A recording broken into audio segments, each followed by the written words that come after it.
So today I'm going to be making one of my favorite summertime treats because I don't know about you, but I have a real problem whenever it comes to tomato season. I have an addiction, probably, is what's pretty close to the truth. And every time I go to the farmer's market or Sprouts or anywhere else and I see some that look amazing, I end up buying way too many and I get sad about it.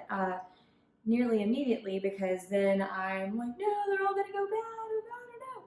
So that's exactly what happened to me over this past week. I went to the farmer's market and they have like the first real like amazing crop of tomatoes. The big ones and cherry tomatoes, they're all there and super fresh. And I bought probably 3 pounds of tomatoes. And then I proceeded to be at work every night this week. So I didn't have time to actually do anything with them. And so now I'm in emergency mode, I guess. And this is my favorite dish for actually handling that. And what we're gonna be doing today is a very simple roasted cherry tomato or grape tomato? I don't know. Cherry tomato. It's almost like a confit because you have a bunch of oil that goes in around it. But once you get finished actually taking all the stems off and cutting them all in half, most of them at least, you just pop them into the oven with a couple of herbs and they're in there for like 20-25 minutes. When they come out, you have what is like basically like crack for me. I can stand there and just eat it straight off the pan, but the end product is really good. In pastas, it's delicious. On bread, especially like fresh bread, maybe something that you picked up at the store or made yourself, or whatever, Wonder Bread, toast it, put it on there, it's still delicious. But it's a very versatile dish and I'm really excited to share it with you today. What I'm going to be doing for the next probably 20 minutes is exactly this. I encourage you, if you have little ones around the house or a significant other who isn't doing work on our roof right now, to get them in here and do this with you because it's a very easy part, but it does take a little while.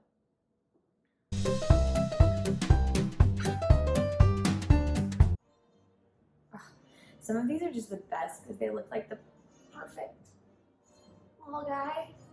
I mean, that looks like a cartoon tomato. You can't even get out of here with that. Precious. Oh, I have to reheat the oven. Preheat, rather.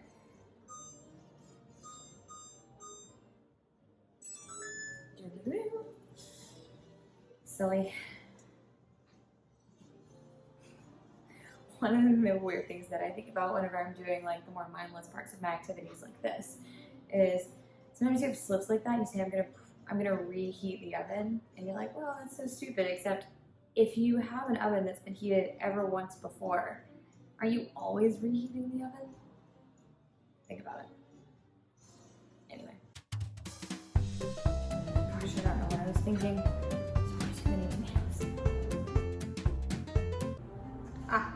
Voila, done. All right. So once you have all of your stems removed, I don't know about you, but my stems kept a little bit of dirt in there, and I don't want that in my final product. So I'm going to put them all back in here and give them a little final rinse before we do the chopping. Okay, we're all rinsed and ready now. So there are about 1 million different tips on the internet for figuring out like how to do chopping of cherry tomatoes in mass. And you know what?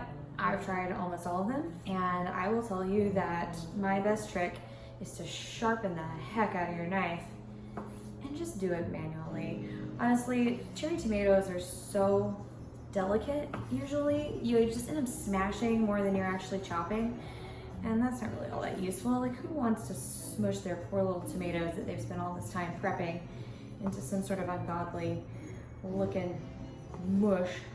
So I just suggest it by hand. But if you have a trick that works for you, now is the time to engage it.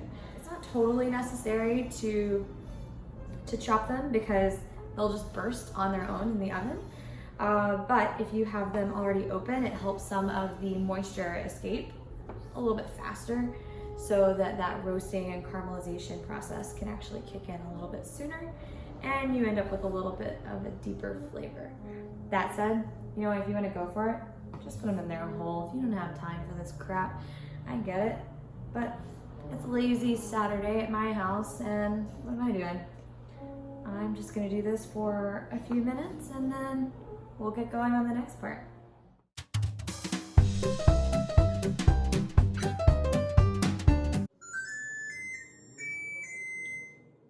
Yay! All right, we're ready. That's super exciting. So we got new appliances after we moved in, like not that long ago, and I've never had appliances that sing to me. It makes me very excited, to be honest. It's like the goofiest thing in the whole world, but it's like having a cute little friend in your kitchen going do do do do when it's ready, and I think it's really charming. I have no idea. Sometimes I feel like Snow White, and like my appliances are my little like dwarfs. Anyway, all right, I think I have about 80% of my tomatoes chopped. That didn't take that long. A lot of the ones that are left are pretty small, or already like partially split because of the removal of the stem. So what I'm gonna do now is get them all into a bowl real quick.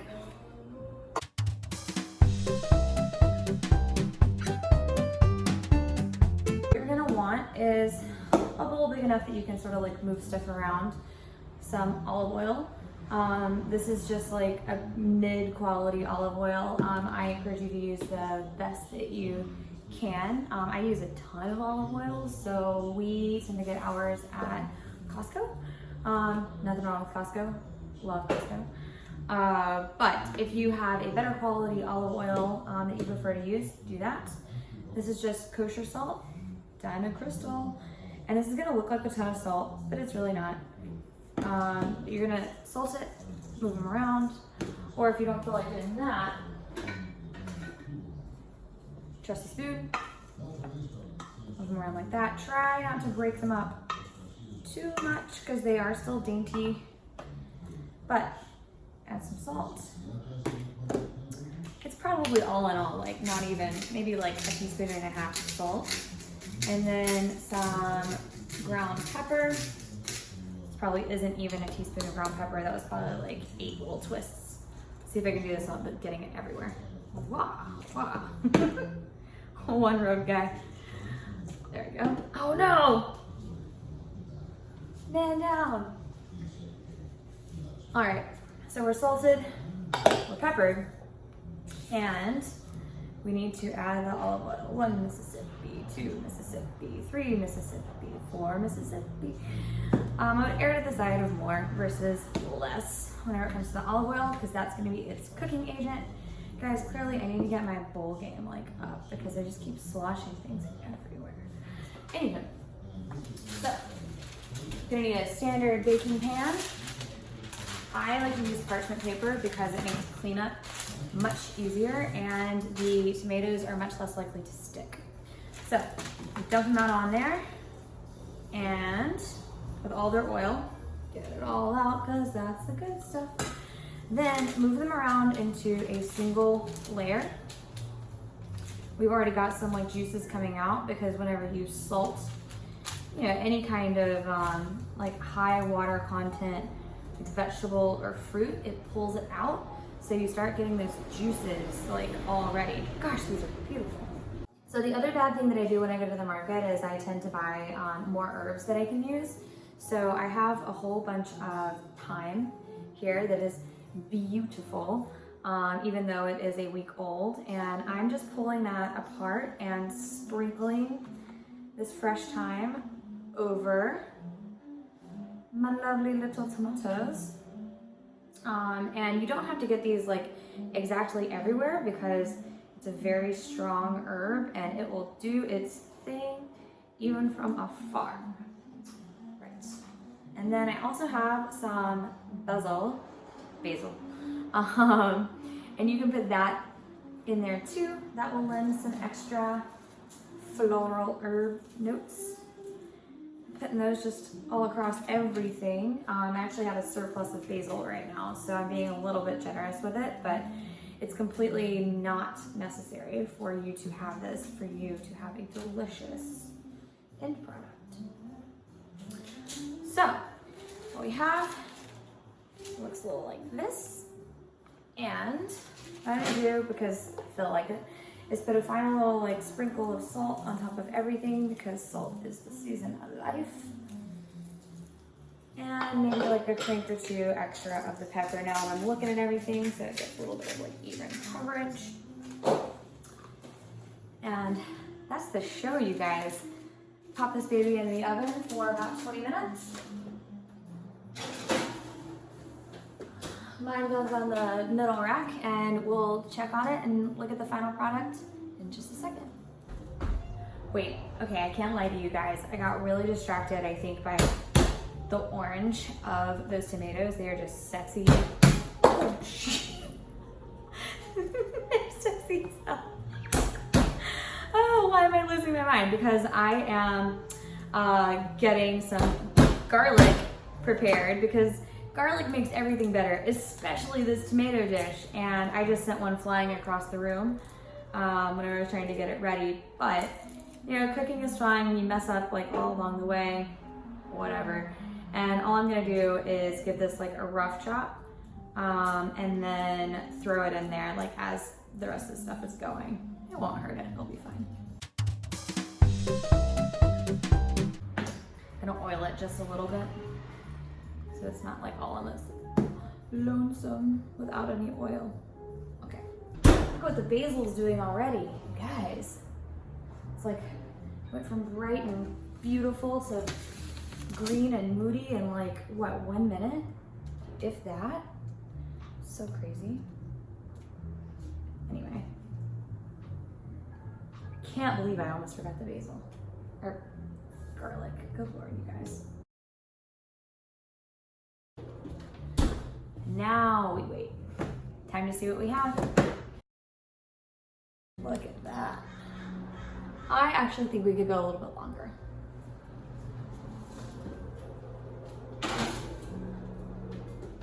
It smells amazing, but I'm looking for that like deep caramelization of the tomatoes, and sometimes if you have like a little bit more water in the tomatoes, then maybe it needs to go a little bit longer.